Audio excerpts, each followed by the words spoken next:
Channel पे एक आदमी का बयान चल रहा था कि हमने उस आदमी को टिकट दिया है जो कार्यकर्ता है। आप बताइए कि डॉक्टर मोहम्मद शहाबुद्दीन से बड़ा कार्यकर्ता कौन था? विधायक रहे, एक बार निर्दलीय हो रहा है।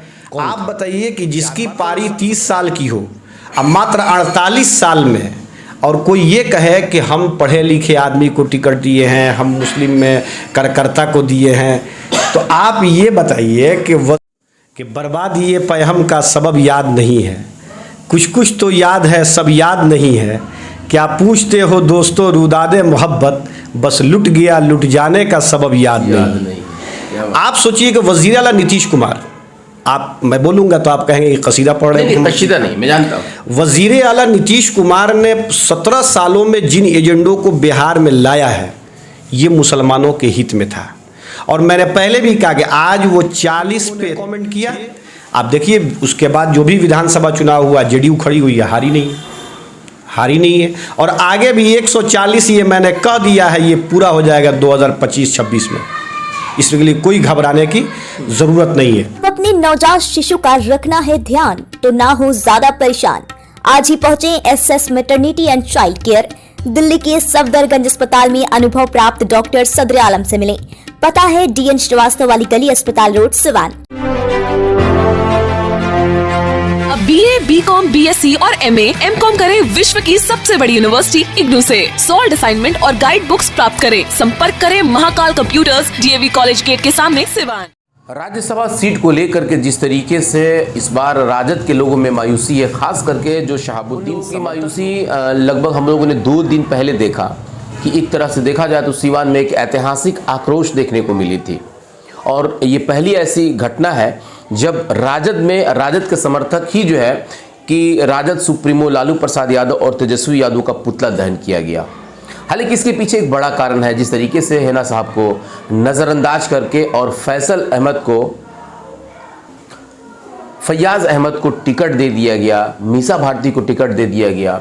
लोगों के अंदर नाराजगी इस बात को लेकर के कि जिसने इस पार्टी को सींच करके इतना बड़ा किया, जिनकी बड़ी कुर्बानी थी, उनके परिवार को इस तरीके से नज़रअंदाज करना क्या पार्टी के लिए सही है? लेकिन उसके बाद से एक बड़ा जो है कि अब मामला सामने आने लगा है कि ये पूरा माइनॉरिटी समाज क्या करेगा, जिसे हम लोग मुस्लिम कहते हैं। ये मुस्लिम तबका क्या अभी राजद के साथ बना रहेगा कि कुछ अपना अलग रुख इख्तियार करेगा?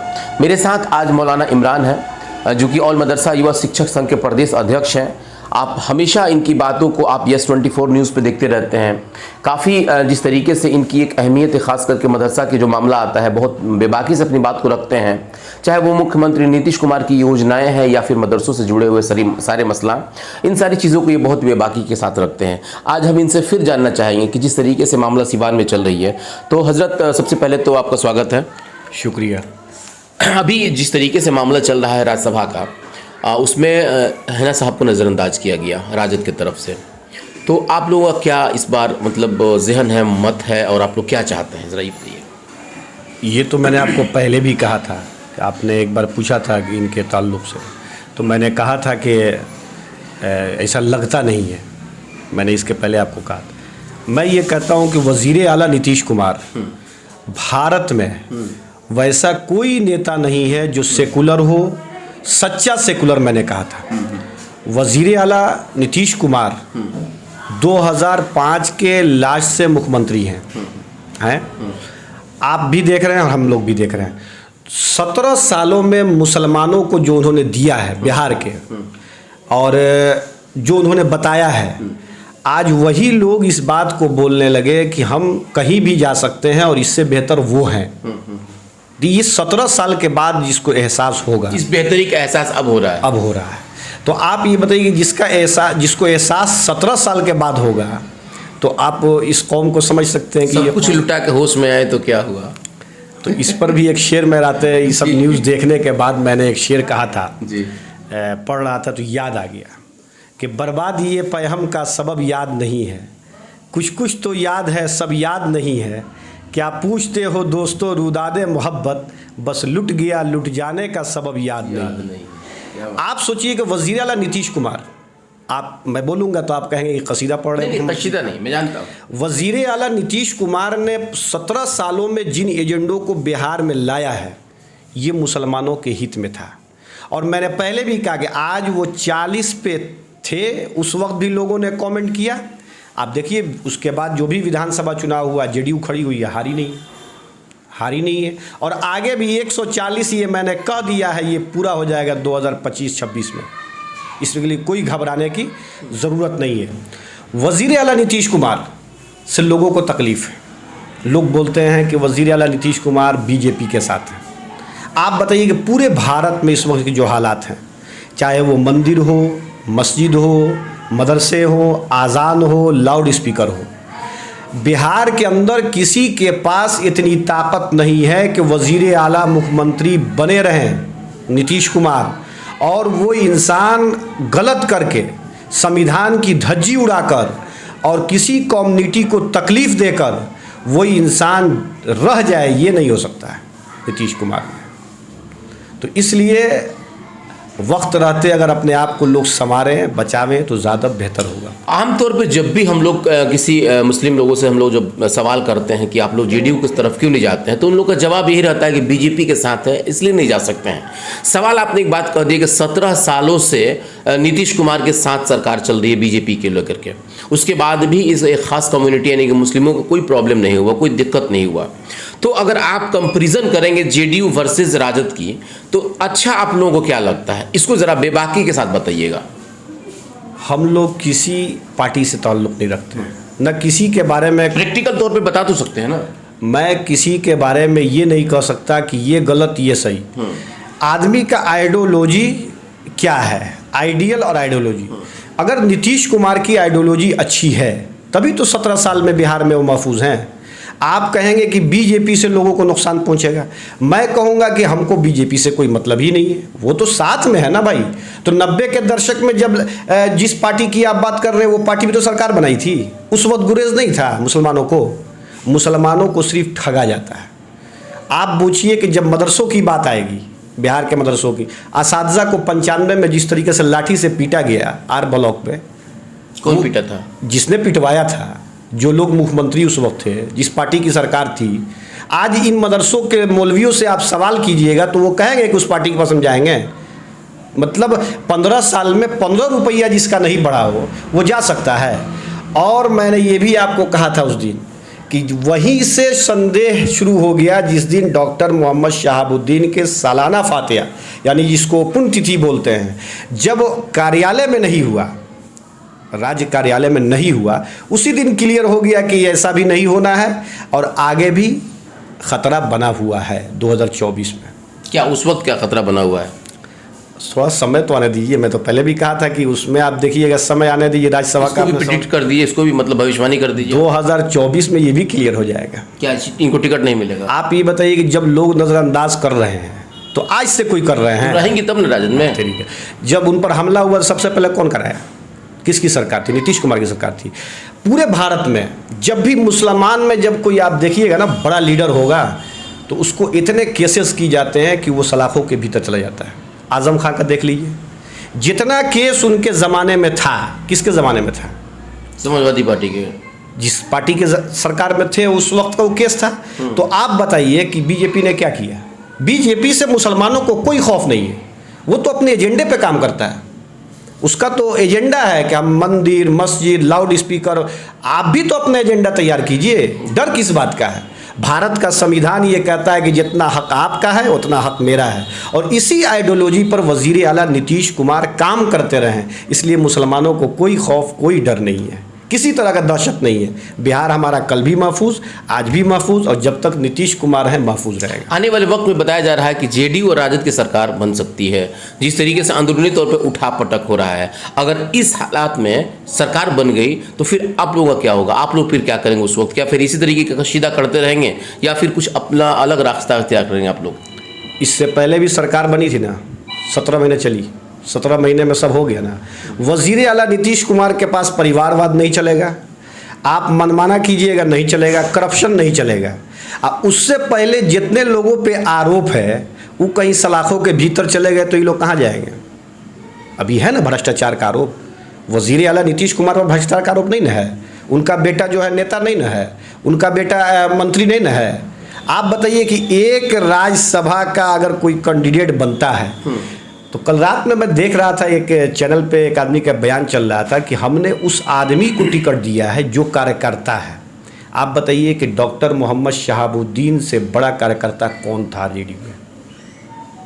कौन था? 4 बार तो वो सांसद रहे हैं, 4 बार वो सांसद रहे हैं, 2 बार विधायक रहे हैं, 1 बार निर्दलीय हो रहे हैं। आप बताइए कि जिसकी पारी 30 साल की हो, अब मात्र 48 साल में, और कोई ये कहे कि हम पढ़े लिखे आदमी को टिकट दिए हैं, हम मुस्लिम में कार्यकर्ता को दिए हैं, तो आप ये बताइए कि वजीर आला नीतीश कुमार की गलती कहाँ है? एक बड़ा सवाल ये भी आता है कि जिस तरीके से बार बार शहाबुद्दीन साहब की कुर्बानी को याद दिलाया जा रहा है, पार्टी इसको क्यों नहीं समझ पा रही है? अदर पार्टियां इस बात को समझ रही हैं, आम आदमी इस बात को समझ रहा है, लेकिन जिस पार्टी के लिए उन्होंने कुर्बानी दिया वो पार्टी क्यों नहीं समझ पा रही? उसके पास क्या मजबूरी हो सकती है? उसने कल भी धोखा दिया और आज भी धोखा और कल भी धोखा है। इसलिए इस बीच में पड़ने की ज़रूरत नहीं है। हर आदमी को सियासत में अपने फैसला लेना है, और जहां आप फैसला लेने में चूक गए तो सियासत में आप चूक जाइए। इसलिए मुसलमान जहां है एकदम ठीक है, वज़ीर आला नीतीश कुमार के साथ है इस वक्त और आगे भी रहेगा, कहीं कोई दिक्कत नहीं है इसमें मुसलमानों को। कहाँ दिक्कत? मुसलमान उनके साथ कहाँ है? अगर उनके साथ रहता तो आज उनका सीट 77 रहता या 100 रहता। वो 44 पे 40 पे आ गए हैं। मुसलमानों के लिए इतना कुछ किया उस आदमी ने, तो फिर उसको वोट क्यों नहीं मिल पाता है सर? एक आदत आप मढ़ौरा की बात कीजिए, मढ़ौरा में भी जो लोग कह रहे थे कि भाई हम लोग उनको सीट मतलब दे दिए हैं, 11 सीट नीतीश कुमार ने दिया, एक मुसलमान नहीं जीत पाया।